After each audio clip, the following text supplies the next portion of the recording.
Welcome to Many Hearts Make Light Work podcast. We are inviting progressive thinking in reimagining and reinventing strategies that make work lighter. Let's renovate old ways of thinking so we can open new doors. Welcome everyone to our third episode of Many Hearts Make Light Work podcast session number 3. And here we are today, and I'm joined by my fabulous co-host, Michelle. Hey everybody, so good to be here for our 4th episode. Oh, it's our 4th, so I said 3rd. Oh, is it okay, our 4th? yeah. No, I think you're right. I'm losing on hair. Listen, I'm losing track. It's been a busy few weeks, let's be honest. Oh yeah, it's okay. We're on the third lie. Yeah, you're right. That's what's confusing me. So it's the 4th episode, third lie. So the past couple of weeks, we've been speaking about the book by Marcus Buckingham and Ashley Goodall, 9 Lies About Work.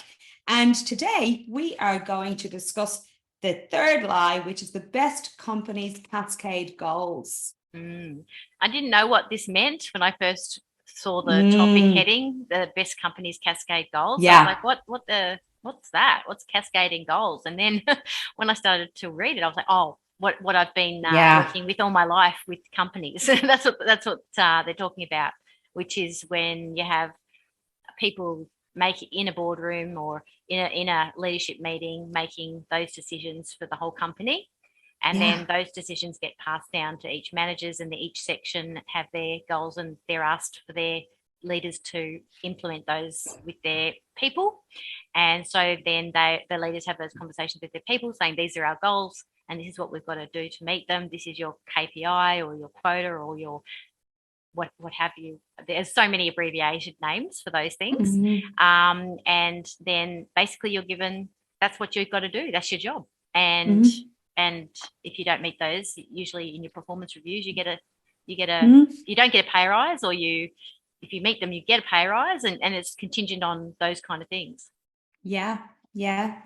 And it's you're right, it's just what we're used to. It's robotic, isn't it? It's something that happens in the boardroom. You get given the goals and it's part of your achievement. It's you have to fulfill these goals at the end of each quarter, half and year. And then we tick a checkbox at the end of the year to make sure we've achieved, and mostly we haven't. And as the book would suggest, that if we haven't, a lot of people will do what they can, to, make it look good at the end of the year. Yes. It's very non-track. Yeah, it's very non-trackable. Really, how do you actually, how do you judge this, or how do you manage the goals as well? I mean, that was part of one of the things I loved in the book was, if there's 2 people who have been given a set of 5 goals each, unless they've been given exactly the same goals, which for the most part they're not, how do you actually manage that and say that one is done better than the other? Exactly. It's complete. It's impossible to do, right? So it was an interesting read. I did go through this chapter a couple of times, and I thought, well, this is part of what we've been really doing as part, from an organizational perspective, and the employee in the organization taking the goals, doing what you do, moseying through your day and getting to the end and just ticking the boxes as you go. Yeah, absolutely. And one of my favorite things in the book was when they're saying that anytime you are given a goal from someone else, it's actually an ungoal. And they basically, what you've actually done is you've taken the motivation away from that person who could be setting their own goals, and talk about that in a minute. But the whole idea of setting those goals would be, one where the main motivation for a company is to keep everybody on track. We're all going in the same direction. It's a way of control. A way of control. It's all, we're making sure that we're all heading in the right direction, everybody. But unfortunately, that way of being and way of leadership is actually, unfortunately, for a lot of people, throw a lot of money at it. I think it was 450 million for one company that they mentioned, and they actually create a story for themselves that they think they're all heading in the right direction, when in fact they're slowing down the process of productivity by doing that, which I found really interesting. Yeah, I'm looking at my notes here because I've got loads, and I have to look at my notes because I'll never remember all of the little bits that I wanted to talk about. But one of the things that that really kind of puts that in a nutshell is in the book, and actually, other little notes that I've seen from Marcus and Ashley that now I follow. Of course, I know you do, Michelle, because they always highlight little kind of snippets of goodness for us to take away. But one thing that they mentioned was people are motivated much more by why they do what they do, the meaning, and not what they do, which is the goal itself.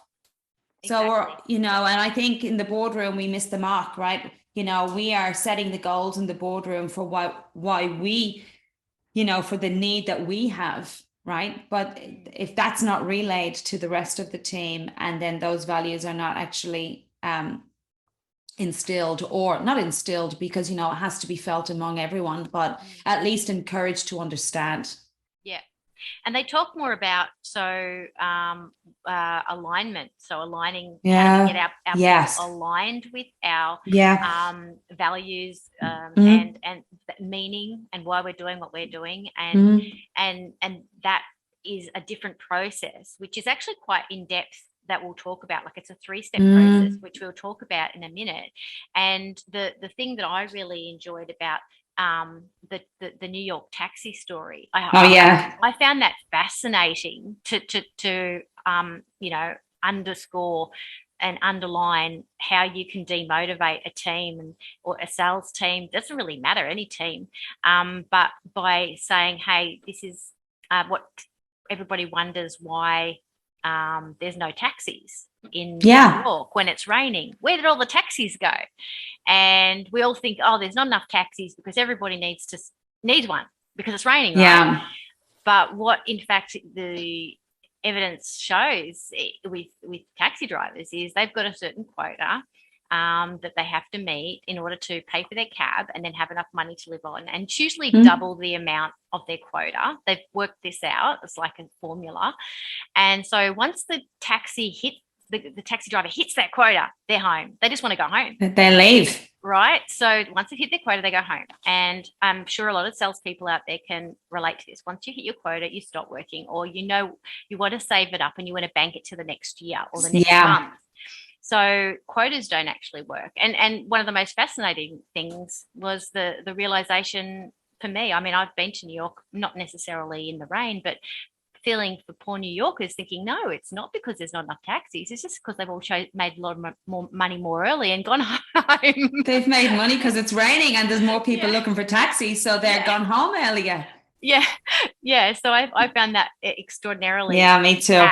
apt, because a lot of people are just going to say, well, look, this is what I need, especially post-COVID. This is what I need to survive. And so I'll just do what I need to do to get to that number.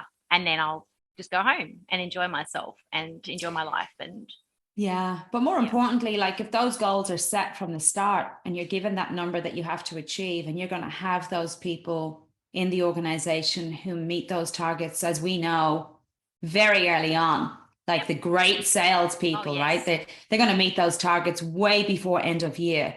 Yeah. So they've got the power's in their corner. They can really take some time out now and just kind of balance that out over the rest of the year and start off the next year in a fabulous fashion, with front foot in front of everyone else. Of course, they're going home earlier, of course. And now we've got, we've gone through this again. I hate to speak about it every week, but we have to, because we're still in it, which is a global pandemic. It's not gone. It's not going anywhere. It's not leaving. It's not left the building yet. It's still here. We're still dealing, and that's just the way it's going to be. Might be another one after this one. Who knows? Well, look at all the variants that we're dealing with now. I mean, it's just insane. So it's here for the long term. We have to keep saying that, I suppose, because what we do is work in recruitment, and one of the other things I want to say is this podcast is really not a book review. Like, as much as we love the book, this is a valuable book for the purposes of what we do, and that is work with people and finding them organizations that they want to work with, and equally finding people for the organization. So we are a balance beam between the organization and the individual. That's the primary focus of what we do. This adds value because it's communicating all of those key points that we've been speaking about. Just Marcus and Ashley put it in a much better way than us, and now we can pull it apart. Oh, it's great. Yeah, I love it. I love the framework of the 9 lies. Yeah, there's so much in each one that we can speak to in a variety of ways, and and why, like they talk about certain things and you go, yeah, of course, but these, and it's also why this motivates. Yeah, exactly. Yeah, because you know why? Because they are good, they know their worth, and they want to spend their time where they are valued. And if they were, if they felt more valued, if they felt like they were going to get more bang for their buck in terms of feeling valued, they'd work longer. They'd do it. They'd put more effort into their sales. They would. And so that's actually internal motivation, right? And that's why that doesn't work, setting those KPIs up, because it does not internally motivate anybody. It demotivates people. They just think, oh, I got to reach this number, and then I'll be good, and get a pat on the back, and I'll get a pay rise. But it's just that kind of, it's not inspiring whatsoever. Well, the bit that I loved, there's loads of bits that I loved, by the way, but there's another bit that I love. I love the taxi analogy, because that's a really good explanation in that sales world and how it can be completely off by way of setting a goal and what happens to the people when they've reached that goal, when they have made it. How does that work with supply and demand? Right. So it's not working, actually. It's the opposite. We need more taxis on the road in the rain, not less. Exactly. Right. So it's not actually working, but that's just an analogy, and I just really liked it. And I think when you think about that in every sales role, you can see how that one piece is playing out, Absolutely. Yeah. The other part, what were you going to say to me? Oh, no, that's okay. I was just going to say, I have this big evaluating goals is crazy making. I wrote it in big letters because this is how they describe goals, because they say goals themselves, they're quite static. They're you've met it or you haven't. Whereas the process to goals and whether you're on the right track is a completely different story. So goals themselves. And it says here, the company has asked you to evaluate yourself against a list of abstract goals that were irrelevant a couple of weeks after you wrote them down. So you've already met your goals. Yeah. They're irrelevant now. And this might be the end of the year too. And you might have met the goal that anybody had set you like 2 weeks into the job or the new year, because you're so good. And you're being asked to do something meaningless and pretend it's meaningful, and it's enough to make you a little crazy. And I think that's kind of that performance review type thing when you were saying before about how do I make myself look good? Well, you can make yourself look really great. I met all my goals. Oh, yes, I did it. But does that mean that those goals were effective? Someone like myself, I probably meet all my goals in the first 5 months if somebody sent me them. And then I'm doing above and beyond just because I'm interested in doing more and more creative stuff and get all my goals out of the way that they're setting me so I can actually do the real work. So that's well, now do the things that you enjoy. Now I can get on and do things to actually affect change and make it more productive for that you feel value. Yeah. So that's kind of, I really resonated with that. It's just like, I've got to evaluate this at the end of the, and that was a long time ago. What was the other thing you loved? This is the thing that I've got loads of notes on this chapter, but one of the things that it pointed out, and I loved it, was we run the risk of cascading goals in creating a ceiling of performance. Yes. And not a catalyst for more great performance. Well, yeah, that's what I was just talking about. Exactly. That's exactly right. Isn't it incredible? Yes. I love that ceiling of performance, because we'll give everyone in a room the goal and say, this is the goal that we want to meet or achieve or get to. And you're going to have people who get to that ceiling in an instant. Then what? Yeah. So it's completely, nothing, there's no way that you can manage that from an overall people perspective. Handing that one goal to everyone and saying, here, achieve that. And of course, as we know, when I say one goal, we all know that one goal is never one goal. It's an overall goal. And then that's given down to a team of managers. And then that's broken down to a team of, their individual teams and so on. So all of those goals meet the overall goal, or are meant to meet the overall goal at the end of the day. Mm-hmm. So each has their own mission or goal, right? But there's the elephant in the room is that in the goal giving, they're missing the point on highlighting the value, or what value to the individual can bring to the role.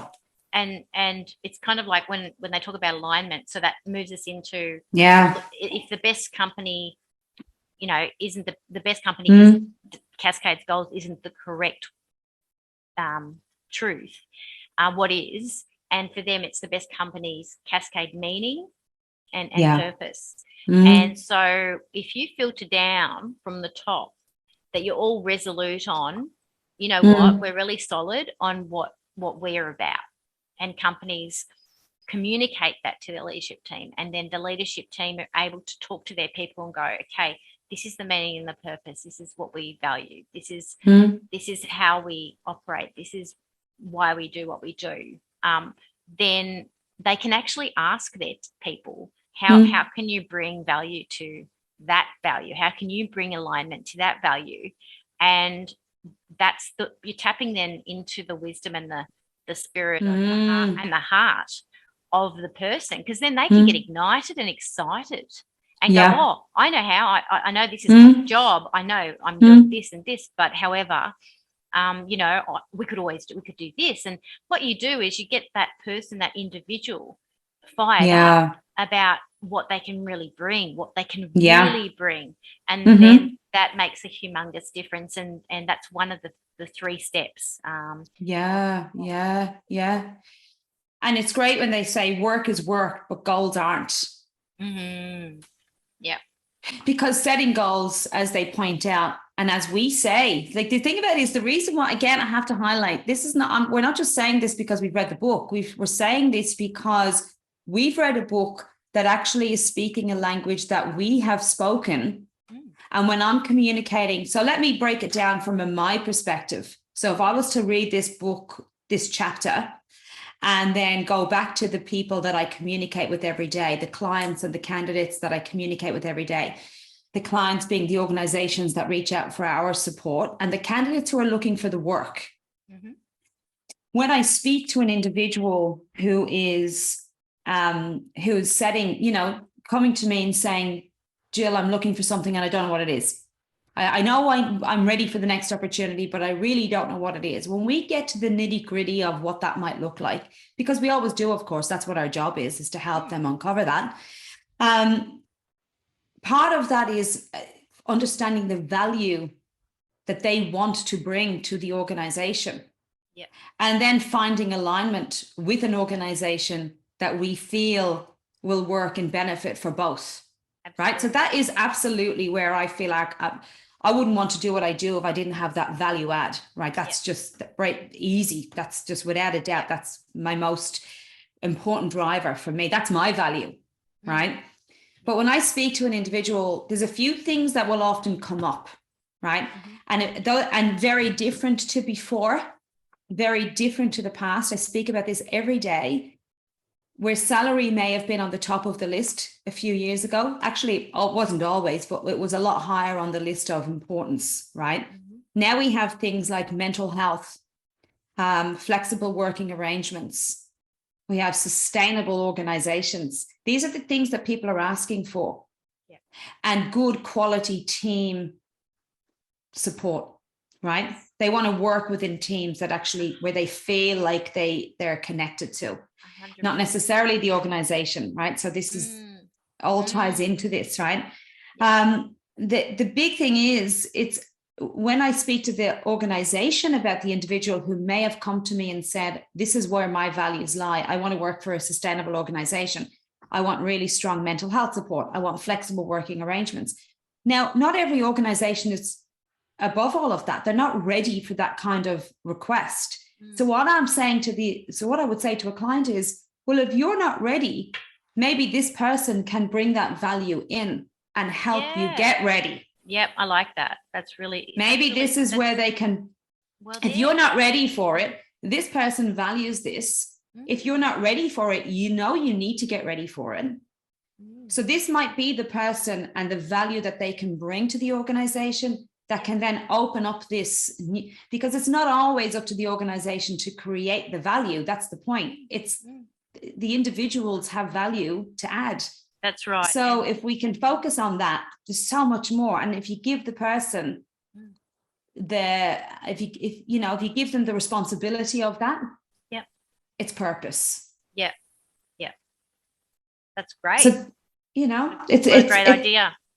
Well, this is why this book means so much, because it speaks of all of those components that we're speaking about every day, Yeah, absolutely.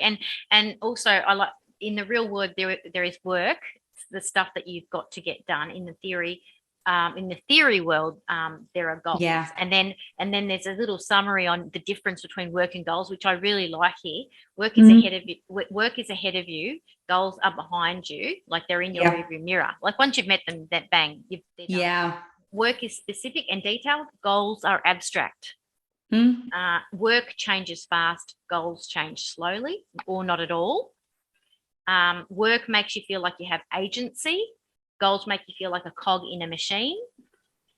Work makes you feel trusted. Goals make you feel distrusted. Work is work. Goals aren't. Yes. So we said that before. Yes. We've written some similar notes, Michelle, but work is work. Goals aren't. I think that's the most important piece in that, right? So, and then it also says that, this whole the goal itself is to manifest your value.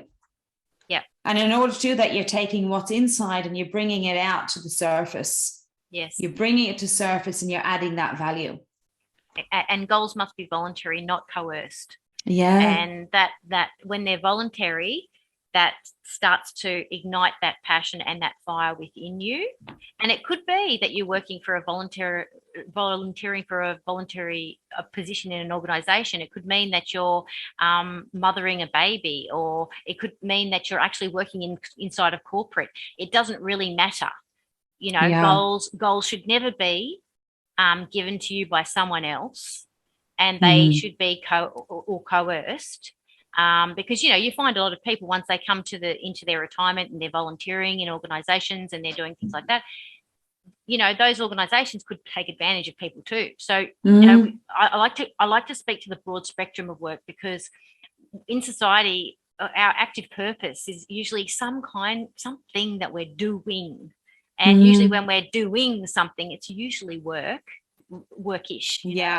So, and it could be that we're creating. It could be that we're in retirement and we're creating, and then we've got society saying, you should do this or you should do that. So then what we're talking about, the spirit on a spiritual level, is dampening the heart space. So if our goal as a leader in an organization or any family system, whatever it is to ensure that we get the best out of people and we get the best of them, then we're never going to assign the goals. We're going to say, what's your goals, and work with that person and work with their goals. And then if they're not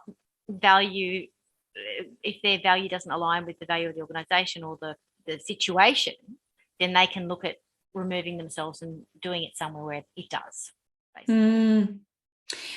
Let me ask you this question, because I just want to open up a conversation about this, because I think it's really important for anyone that listens. Do you think, how difficult do you think it would be? How do I say this properly? How difficult do you think it will be for us, for you and I, to encourage the people that we work with, the organizations that we work with, to challenge this in the boardroom? I think it will be actually quite difficult for them. I do too.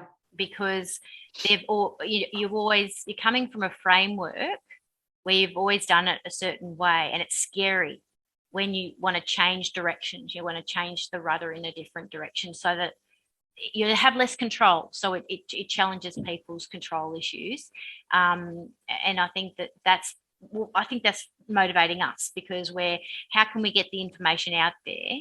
Because if you get the information out there on a maximum level to a number of leaders, a lot of leaders, and also people who challenge their leaders, that's when you get your people power happening. So, education is powerful. Education is incredible. And, that's the purpose of this podcast for me, is how can we for sure. Like quickly while they're on the train, get them while they're on the way to work. How can one thing affect them to challenge this? If their people start to challenge it. To be honest with you, that's the whole purpose of what I do every day. Podcast, recruitment, coaching, and everything that we do is employment. Every single thing. Like I'm embedded within it and have been for a long time. And I guess that's the challenge, isn't it? It's like, it's not about just doing what was always been done. I'm not doing the same old traditional ways of recruiting, of coaching, of people management. And I love that. I don't even know if I'm going to say this right, but I'm going to say it anyway. But I love that saying where I think it is something like, if you keep doing what you've always done, you'll keep getting what you've always got. Yeah. So if it's never challenged or changed, the results will always remain the same. And so pre-COVID world, it would have been, there was a bit more of a Groundhog Day approach to the working methods of what we done, and results would have just been accepted. And here we are, and we're going through it year on year and talking about the bad and accepting the good and so on. But now we're in a completely different world, and we have no choice but to kind of challenge what we always done. And we have now really got to encourage the clients that we work with. Actually, I'd like to encourage everyone, but if everyone's not on board, at least those who want to work with us, that if they challenge what they've always done and re-gear that, or, maneuver in a different direction, that there's prospect for better results at the end of the day. And there's no harm. There's nothing to lose in trying something new. No, absolutely. And the more that this information gets out there as to what people need to look for, that's functional and that actually is worthy of them being in their organization, then they're just going to get left behind at the end of the day. Like, this information is, it's pretty futuristic, and it's pretty now, like, really happening already. It's happening. Insofar as it's happening, people haven't caught up futuristic, but it's not futuristic, it's happening now. In people's psyches and their soul, in their everyday thought processes, they're already thinking all of this and challenging oppression in other ways. And so they're just already seeing all that out into the world. And I mean, even climate change, that's motivating people to think bigger than just themselves. So when they start to think bigger than just themselves, they're thinking of the we. And when they're thinking of the we, just not the me, then obviously that includes a company. Like, if I'm part of something, then I'm thinking about it. I'm thinking about it in an ethical way. I'm not just thinking about it in a me-centric way. So there's definite changes happening on that. And I'll say that the two questions, or those two factors that we need to be aligning people with their goal when we're thinking goals, that they are plugging into the two questions that we mentioned earlier out of those 8 that we're measuring. Where are they at with their engagement and organize and alignment with the organization? Is number 1, I am really enthusiastic about the mission of my company. So this is very much we-centric now, aligning with values. And the number 7, which was, I have great confidence in my company's future. Now, when we're looking at those two, they're going to be thinking about all those things that we just talked about, right? They're going to be thinking about the climate change. Are they the leadership? Is it supporting me? All the things that we just spoke about. They're going to be factoring all that in to feel like their heart is plugged in. Well, this is where I get this question all the time. Like, I want to work for a sustainable organization, an organization who cares about sustainable practices. right? That's absolutely, that is in the top 4 of the requests now, you know. It's just, it's there, people care. You can't go through these massive changes and not care about what's happening. And the other thing is, you can't go through these massive changes and then expect people just to get on with them. I think there's a whole process we're in right now. I don't know about you, but I know, Michelle, that even when I'm out in the world and it's all getting back to normal, you know, I'm back in Melbourne, which is amazing, by the way. Like, it's gorgeous when you're in town and the restaurants are full, and it's fantastic. We need it, right? But the problem is, I think, because that's happening, there's almost an expectation that our mental selves are now just going to fall back into a norm. Yeah. And it's just not going to happen that way. It's just, it's not, there's too much, there's actually a lot of trauma still, right? And the individuals are still focused on all of what they witnessed over the past 3 years. And I don't speak to anyone that's saying, oh yeah, no, I'm just going to go back to, you know, the way it was. They may want to, like, in other words, they may want to work in town. So a lot of people still want to work in the office, and that's fantastic. But there's a lot that don't, right? I don't know a single person that I speak to, especially in the industries that we're working in, that are not asking for a more sustainable way of working, right? So this is one of those things. It's like, it's a big question that comes up regularly. It is, and it also feeds into the second part of the, I guess you could say, how a company expresses their value, and they talk about expresses meaning and purpose, and they talk about these 3 areas. And this is actually smack bang on the number 2, because the number 1 we talk about is how the company expresses how they value their values and how you align with those. And the second is how they express their rituals and how they do. Yeah. So I looked at the first one, the values, as like aligning our thought process and our morality. And then the second one with the rituals, how we do what we do, was very doable. It was very rich in doing. And what you're saying is, when a person chooses to work for a sustainable company, they're going to look at, well, how do you do that? And how do I do that? How do we do that? How does that work every day? It may well be they say, we love our employees to work from home because it saves petrol and that saves the environment. It could be a really concrete way of them expressing that sustainability. Or we like our employees to come up with innovative ways that we can actually stop doing things that we don't need to be doing a million times by shortcutting a process. And we like our employees to come up with those solutions so that can add to our sustainability. So, you know, those are the kind of things that those rituals are also how you treat each other in meetings. Yeah.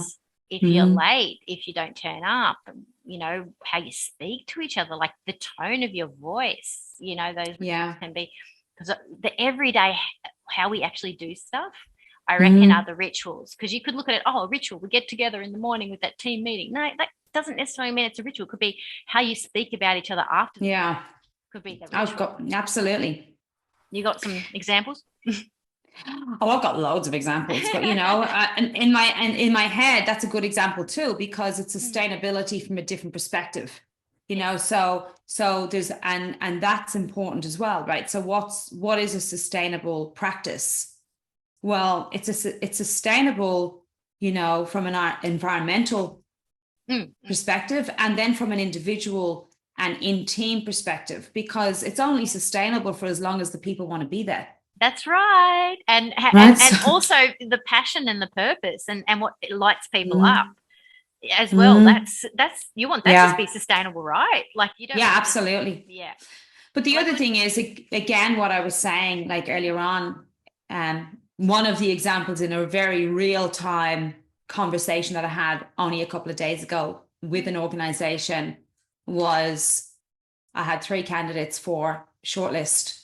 And I had quite a few candidates apply, but the 3 candidates that were shortlisted, one of them said, you know, I'd really be keen if they cared about the environment. I'd like to work for an organization who cares.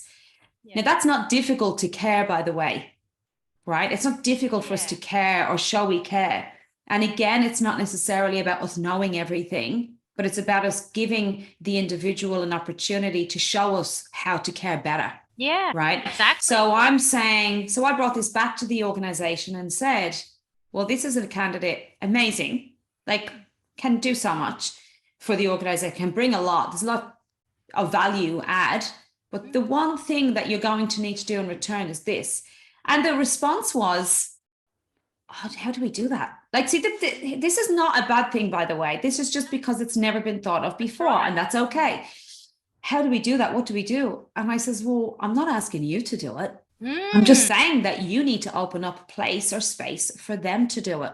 So when this individual joins you, let them come up with the initiative. Let them be innovative around sustainability. Let them bring that to the team. Let them create those get-togethers and, you know, meet and greets with the rest of the team and talk about who's interested and who's not. Let them be the driver. That's their value that they're bringing. Brilliant. You know, boom to the boom. Yeah. Well done. I know. Well, I mean, I say that about everything that I say, whether it's sustainability or mental health practices or flexible working arrangements.